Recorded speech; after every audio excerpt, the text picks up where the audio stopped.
everyone, this is Amy, and welcome back to my channel and the very first day of 2026.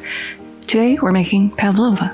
To start this dish we need 6 eggs, and I forgot to bring them to room temperature, so the little tip is to put a little hot water, not boiling, hot water until they come to room temperature. And we're going to separate the whites from the yolks, and as usual, your best tools are your clean hands.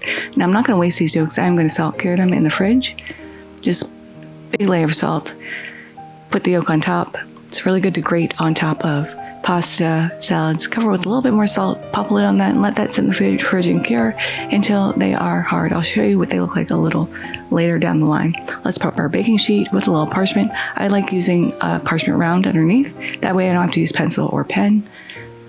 We need 1.5 cups of sugar. We need super fine sugar, which I didn't have, so just put your regular sugar in your mini chopper and give this a couple pulses, and then remeasure out 1.5 cups of sugar. Also going to ream 1 whole lemon. We won't use all the lemon juice, but it's just nice to have this ready. In the bowl with a stand mixer or a large bowl with a hand mixer, we're going to add in our egg whites, and we're going to start mixing this over medium speed. And when you start seeing little bubbles, we're going to slowly start adding in the sugar, just a little bit at a time, because we want that first little batch to dissolve before adding in the rest. And we're going for a stiff peak here, but you can see how beautiful and glossy these are getting. So keep on running that machine until you get peaks like this. To add a little flavor, we're going to add 1/2 tablespoon of a good vanilla, 1/2 tablespoon of lemon juice, and we're going to softly fold this through because we don't want to knock out all the air that we've put into our meringue. And to stabilize this a little bit, we're going to add 2 teaspoons of cornstarch and fold that through as well. Now you should be preheating your oven to 375. We're going to layer on our meringue onto our parchment, now staying into that circle. Make a little well in the middle, pull up the sides because that's where our whipped cream and fruit is going to go. Once this goes in the oven, lower the heat to 200 and let this bake for 1.5 hours. Shut off the heat and let it cool. Don't open the oven door for 2 hours. Couldn't be easier, and all these ingredients you should probably have in your kitchen already.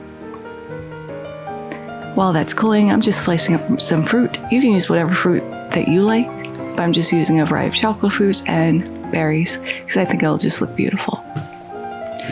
It's been 2 hours. Carefully transfer this over to your serving plate. It's okay for cracks. Little whipped cream will hide a multitude of sins. Layer on a nice big pull of whipped cream, homemade or store-bought, up to you.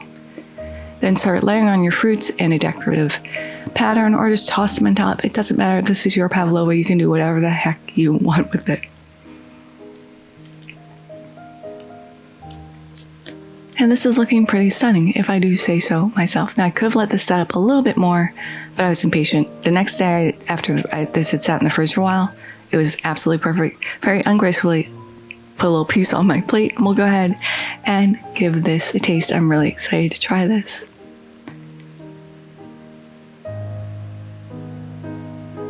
You have this beautiful crisp outer layer, but this creamy, marshmallowy, soft, fluffy interior. It's sweet. The fruits help counteract that sweetness just a little bit to make you feel like you're eating something healthy, but this is absolutely delicious. But there it is, Pavlova. I hope you all try to make this in your home. Thank you so much for spending time with me once again today. I appreciate every single one of you. If you like this video, if you loved it, please consider subscribing and hitting that notification bell because I put out new videos every Thursday. Happy New Year, and until next time, happy cooking.